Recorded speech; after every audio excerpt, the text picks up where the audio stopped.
नमस्कार, Excelsior news में आप सबका इस्तकबाल है, स्वागत है। आगामी लोकसभा चुनाव का बिगुल बज चुका है। तमाम सियासी पार्टियां इस जिद्दोजहद में है कि वो सत्ता में काबिज कैसे हो सकती है। पर अब तक के जो अनुमान लगाया जा रहा है और जो पोल सर्वे आ रहे हैं उसमें ये दिख रहा है कि बीजेपी एक फ्रंट रनर जमात की तरह उभर कर आ रही है। बीजेपी जम्मू व कश्मीर में 5 सीटों से चुनाव लड़ रही है और पार्टी का ये मानना है कि वे पाँचों की पाँचों सीटें ये जीत पाएगी। पर ये क्या संभव है? क्या ये आसान है? पार्टी की क्या रणनीति है? इन सब पर बात करने के लिए आज हमारे साथ मौजूद है बीजेपी के in-charge for JNK affairs and Goa Ashish Sood साहब। आशीष साहब, आप बहुत बहुत स्वागत है हमारे प्रोग्राम में, आपने अपना समय दिया। सूद साहब, मैं आपसे पहला सवाल ये पूछता हूँ, रियलिस्टिकली स्पीकिंग पार्टी का क्या एनालिसिस है और पार्टी की क्या प्रोजेक्शन है with regard to BJP JNK जो कमिंग पार्लियामेंट्री चुनाव है? देखिए, हम पिछली बार 4 लोकसभा में से 2 लोकसभा चुनाव जीते थे। जहां हम नहीं भी जीते थे वहां पर हमने बिना भेदभाव के सरकार की सभी नीतियों को लागू करने का काम किया है। बारामूला हो, अनंतनाग हो, गांदरबल हो, कुलगाम हो, पुलवामा हो, हर जगह सरकार की सभी नीतियां सैचुरेट होने के लेवल तक इंप्लीमेंट की गई हैं। ये सब नरेंद्र मोदी जी के नेतृत्व में यहाँ के प्रशासन ने इसे इंप्लीमेंट किया है। चाहे वो हर घर मकान हो, चाहे वो हर घर पानी हो, गैस सिलेंडर हो, युवाओं के लिए अवसरों की बात हो, इन सबको बिना भेदभाव के, जहां हमें वोट नहीं मिला वहां भी और जहां हमें वोट मिला वहां भी हमने बिना भेदभाव के इसे पूरा किया है। Having said that and having done that, मैं विश्वास के साथ कह सकता हूं कि प्रधानमंत्री नरेंद्र मोदी जी की सबका साथ, सबका विकास और सबका प्रयास की नीति अब आने वाले लोकसभा चुनाव में भारतीय जनता पार्टी को बहुमत के साथ सभी सीटों पर विजय दिलाएगी। क्योंकि अब हम जाकर जनता को ये बता सकते हैं कि इन 3 परिवारों ने, मुफ्तीज, अब्दुल्लाज और गांधीज ने जम्मू कश्मीर को अपनी फिefdom की तरह इस्तेमाल किया।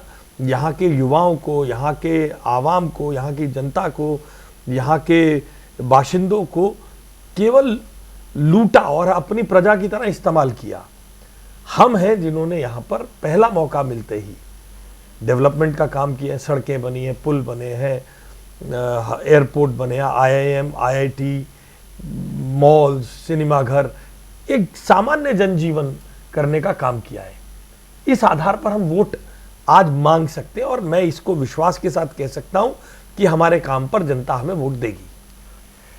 सूद साहब, आपने कहा कि आपका जो टच स्टोन रहेगा आपकी जो आपकी इलेक्शनरिंग का, वो ये रहेगा कि आप डेवलपमेंट के काम यहाँ पे काफ़ी तेज़ हुए, without any discrimination on any basis आपने काम किए।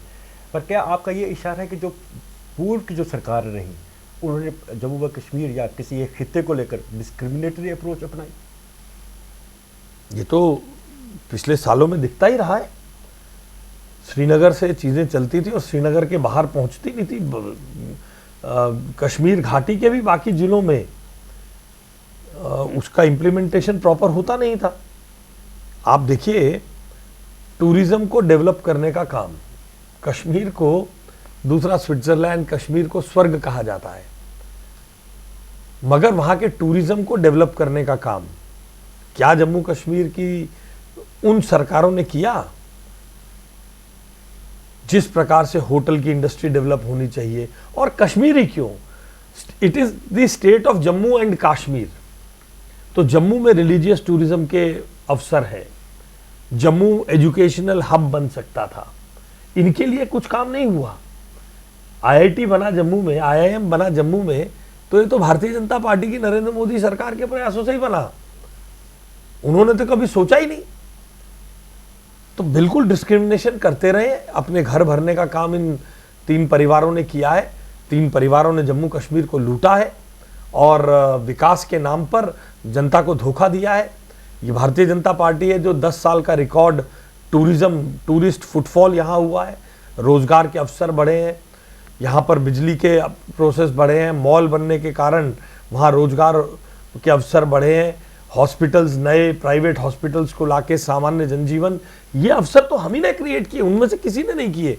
इसलिए मैं बहुत विश्वास के साथ, कन्विक्शन के साथ कह सकता हूँ, मुफ्तीज, अब्दुल्लाज और गांधीज ने डिस्क्रिमिनेशन किया है, केवल और केवल अपने चंद परिवारों के लिए काम किया है, state of Jammu and Kashmir के आवाम के लिए काम नहीं किया है। साहब, जो आप बार बार जो आपने दो तीन बार इसका जिक्र किया, मुफ्ती, अब्दुल्लाज और गांधीज का, अगर हम कश्मीर, जम्मू के, तो जम्मू कश्मीर दो रीजन डिस्टिंक्ट हैं, एक जम्मू है और एक कश्मीर है। जहाँ की रीजनल पार्टीज़ की बात रहेगी, एनसी और पीडीपी का, उनका जम्मू, खास करके जम्मू प्लेन्स की बात करें तो ज़्यादा उनका इन्फ्लुएंस इतना नहीं है जितना है। तो मेन आपका जम्मू संभाग में आपका जो मेन कॉन्टेस्ट है दैट इज़ बिटवीन बीजेपी और कांग्रेस। जहाँ तक आपने 2 सीटों की बात रही, तो बीजेपी ट्रेडिशनल, जम्मू सीट तो ट्रेडिशनली बीजेपी के पास रही है, और अभी कुछ देर में उधमपुर सीट भी आई है, पिछले 2-3 साल से उधमपुर की सीट भी आई है पार्टी के पास। आपको क्या लगता है कि आपकी edge with regard to Congress क्यों है, और लोग भाजपा के प्रति अपना समर्पण, विश्वास क्यों दे? भाजपा ने जो कहा है वो कर दिखाया है। जो आज बातें होती हैं कि आज देश में क्या चल रहा है, मोदी की गारंटी चल रही है, तो नरेंद्र मोदी जी ने उसको कर दिखाया। अगर नरेंद्र मोदी जी ने कहा कि हम 2022 तक लोगों को मकान देंगे, तो आज 3.5 करोड़ लोगों को मकान देने का काम भारतीय जनता पार्टी की नरेंद्र मोदी सरकार कर चुकी है। ये हमारे क्रेडिट में है, this is in our credit. अगर हमने कहा कि देश में 18,000 गांव 75 साल बाद भी बिना बिजली के हर गांव में बिजली पहुंचाएंगे, हमने पहुंचा कर दिखाया है। अगर हमने कहा कि बिना भेदभाव, आपको तो याद है कांग्रेस के नेता कहा करते थे कि हम 1 रुपया भेजते हैं 15 पैसे ही लोगों तक जाता है, भ्रष्टाचार खत्म कर देंगे, सरकारी नीतियों में भेदभाव खत्म कर देंगे, अगर हमने कहा तो ये कर दिखाया है। जम्मू में भी लगभग 20 लाख से ज़्यादा किसान परिवारों के पास बिना किसी भेदभाव के, on the click of the mouse, उनके खाते में उनकी किसान सम्मान निधि का पैसा हम भेजते हैं। तो निश्चित रूप से हम में और कांग्रेस में जो सबसे बड़ा अंतर है, last mile delivery of schemes का है। नरेंद्र मोदी जी के नेतृत्व में स्कीम्स की delivery to the extent of saturation with every individual in the society, वहां तक गई है। और स्कीम अनाउंस हुई है, नरेंद्र मोदी जी ने कहा उद्घाटन भी हम शिलान्यास भी हम करते हैं, उद्घाटन भी हम करते हैं। ऐसी अनेकों इंसिडेंट्स हैं, ऐसे अनेकों काम हैं जो वर्षों तक नहीं हुए। आपकी ये कठुआ वाली रेल लाइन को ही आप देख लीजिए, इसको पूरी होने का, इसको लंबा अंत तक आने तक का काम नरेंद्र मोदी जी का ही इंतजार कर रही थी जनता। शायद भाग्य ने शायद यहाँ तक की लाइन को पूरा कर माता के चरणों तक उन चीज़ों को लाने का सौभाग्य शायद नरेंद्र मोदी जी को ही दिया था। हाँ, वो प्रोजेक्ट तो वैसे वाजपेयी जी के टाइम में इसको नेशनल प्रोजेक्ट अनाउंस हुआ था। हालांकि इसकी जो परिकल्पना थी वो इंदिरा गांधी के बाद हुई थी, बाकी सरकारों ने भी इसके ऊपर काम किया। That we will not go to the details. Sood साहब, मैं आपको ये पूछना चाहता हूँ कि ये जो फर्स्ट चुनाव होगा जम्मू कश्मीर में आफ्टर एब्रोगेशन ऑफ आर्टिकल 370, सबसे बड़ा, हाँ, लोकसभा का, मतलब अभी तो असेंबली चुनाव को तो हुए नहीं है, तो ये 370 का मुद्दा पार्टी के लिए कितना महत्वपूर्ण है, और 370 का मुद्दा आम जनता में किस तरह से रेजोनेट करेगा? देखिए, 1952 से ही भारतीय जनता पार्टी जब अपने पहले अवतार में, जिसको आपके पत्रकारों की भाषा में इन इट्स ओरिजिनल अवतार ऑफ जनसंघ जब हम थे, तो हम कुछ बातें कहते थे। यूनिफॉर्म सिविल कोड लागू करेंगे, धारा 370 हटाएंगे, राम मंदिर का पुनरुद्धार करेंगे। ये हमारी कन्विक्शन थी। हमारे नेताओं ने, आदरणीय श्यामा प्रसाद मुखर्जी जी ने अपनी कुर्बानी दी। एक देश में 2 विधान 2 प्रधान नहीं चलेंगे, हमारी कन्विक्शन थी।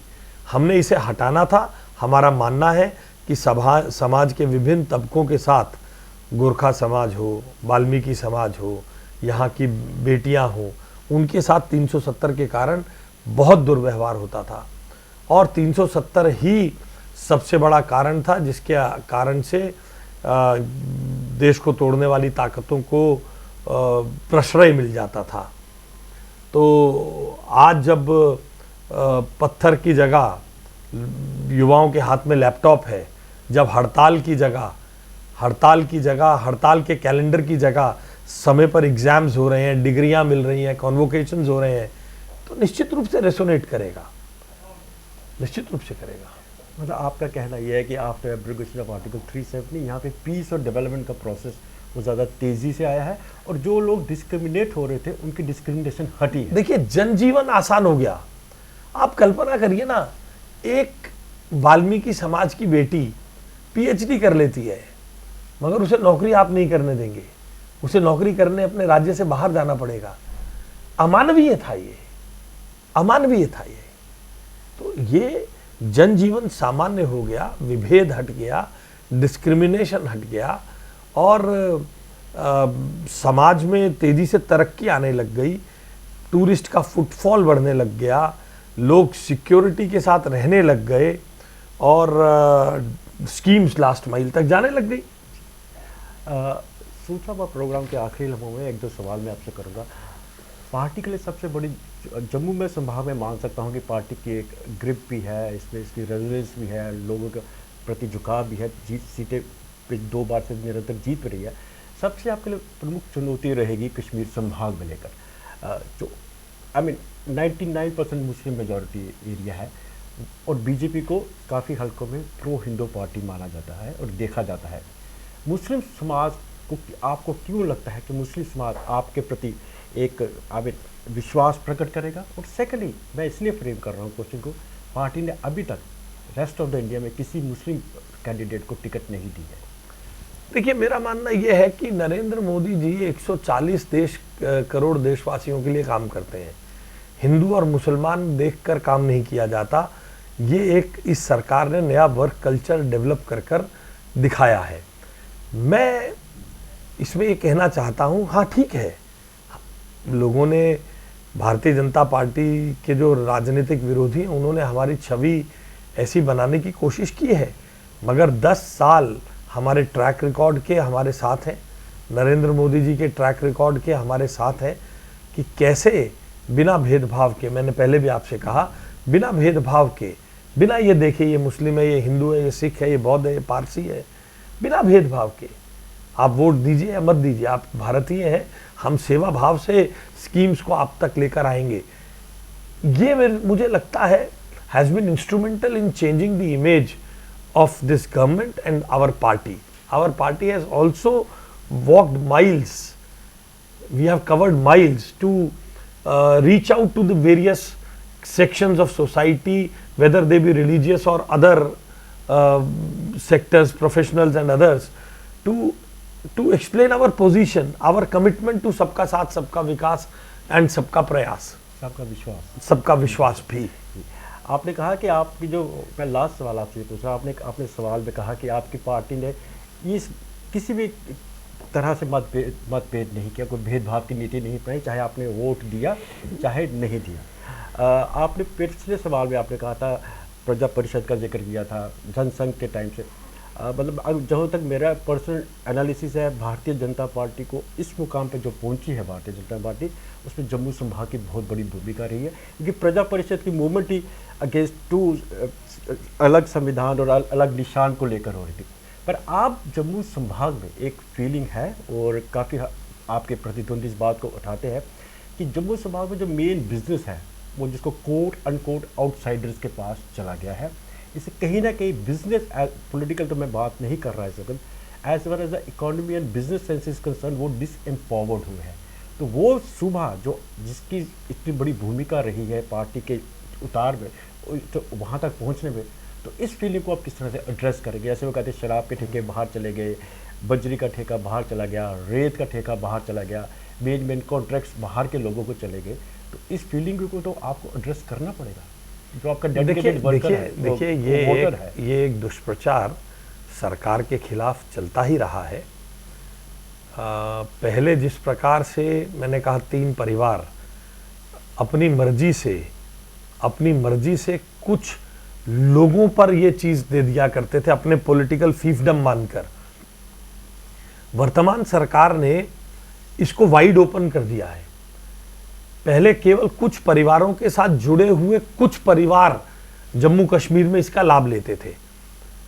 अगर मान लीजिए कि मैं किसी भी एक चीज की बात करता हूं, अब वो ट्रांसपेरेंटली प्रॉपर टेंडर सिस्टम के साथ होने के कारण जम्मू कश्मीर के बाकी युवाओं के लिए भी उसके रास्ते खुलते हैं, बाकी युवाओं के लिए भी उसके मौके बनते हैं।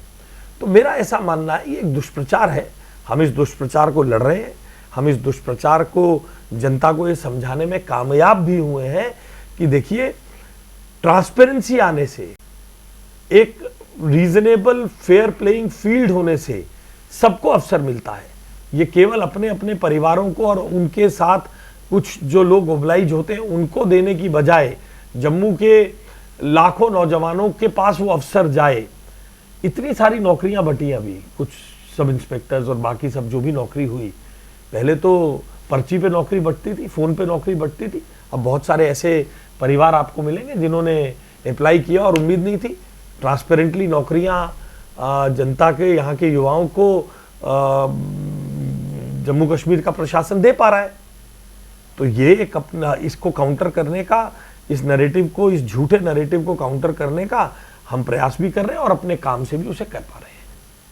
सूद साहब, एक और सवाल आजकल बड़ा ज्वलंत है, जिससे कांग्रेस का बार बार आरोप ये लग रहा है कि उनका मौजूदा गवर्नमेंट सरकार, जो मोदी गवर्नमेंट है, वो टैक्स टेररिज्म की तरह का फैला रही है। अपने जो मुखालिफिन है, खासकर कांग्रेस, उसको टेरराइज कर रही है थ्रू टैक्स। और उनके ये भी कहना है कि उनको टैक्स नोटिस दिए जा रहे हैं विच आर डिसप्रपोर्शनेट, और ये कि उनकी पार्टी के जो टैक्स, वो जो अकाउंट्स है उसको फ्रीज कर गया है। तो वो कह रहे हैं कि ये डेमोक्रेसी के ऊपर प्रहार है। इसको लेकर आपका क्या कहना है? देखिए, कांग्रेस हमेशा से एक सेंस ऑफ एंटाइटलमेंट में चलती रही है। परिवारवादी दल है, ये सब एक सेंस ऑफ एंटाइटलमेंट के साथ चलते हैं। इनको ये समझना चाहिए कि देश में अब सबके लिए बराबर के अवसर और बराबर का कानून है। हर राजनीतिक दल को अगर अपनी टैक्स रिटर्न्स फाइल करनी है तो Congress has to come out with from the sense of entitlement. और आपने तो कोर्ट की भी टिप्पणी को सुना होगा कि कोर्ट ने किस प्रकार से इस संदर्भ में ये बात कही है कि if someone in the Congress office was sleeping then you can not hold officials responsible. ये कोर्ट की टिप्पणी है। तो कांग्रेस अगर उसे टैक्स देना है, 2017-18 से ये मामला चल रहा है और उसको एक्यूमुलेट होते होते कांग्रेस उस टैक्स को जमा नहीं कर रही है, और आज इनकम टैक्स जब उस पर कार्रवाई करता है, इनकम टैक्स ने तो उतना ही प्रोपोर्शन अकाउंट का रोका है जितना अपने लिए जो इनकम टैक्स को पैसा मिलना है। अब इसको विक्टिम कार्ड खेलना कि हमें क्रिपल किया जा रहा है। हर राजनीतिक दल को अपनी रिटर्न जमा करनी पड़ती है, बीजेपी भी करती है, अन्य दल भी करते हैं। तो Congress has to come clean. Congress के ऊपर क्षमा चाहता हूं, कांग्रेस के ऊपर इस प्रकार के आरोप लगते ही रहे हैं कि वो 2000 रुपए प्रति व्यक्ति जो एक बिना डिस्क्लोजर के पैसा आता है, तो कमलनाथ से कुछ पैसा कुछ इंजीनियरिंग कंपनियों से कुछ पैसा दिखाकर एक बहुत बड़ा 626 करोड़ से ज़्यादा का रकम के संदर्भ में ये बातें हैं, जिसके कारण बढ़ते बढ़ते आज ये स्थिति आई है कि कांग्रेस को टैक्स चुकाने के लिए उसके अकाउंट को फ्रीज करना पड़ा है। Congress has to come out with the sense of entitlement. इसको अब बाहर आकर कानून सम्मत तरीके से कांग्रेस को इसे करना चाहिए, और कोर्ट की टिप्पणी पर कांग्रेस को अपने अंदर विचार करना चाहिए। When court asks if someone in the Congress office was sleeping, we are not responsible. तो सूद साहब का कहना है कि पार्टी को विश्वास है कि 500 की 500 सीटों पे जीत हासिल करेगी। पार्टी ने जो काम किया है नरेंद्र मोदी के नेतृत्व में, वो अपने आप में सेल्फ रिफ्लेक्टिव है, किस तरह से विकास हुआ है। और पार्टी जो है वो जितना इसके खिलाफ दुष्प्रचार भी कर रही है, उसका ना सिर्फ सामना कर रही है बल्कि फैक्ट से उसको काउंटर भी कर रही है। तो सूद साहब, आपने अपना समय दिया, अपने विचार रखे। अब आने वाला समय बताएगा कि आपके विचार आम वोटर के साथ किस तरह से रेजोनेट करते हैं। इसके लिए आपका बहुत बहुत धन्यवाद, शुक्रिया।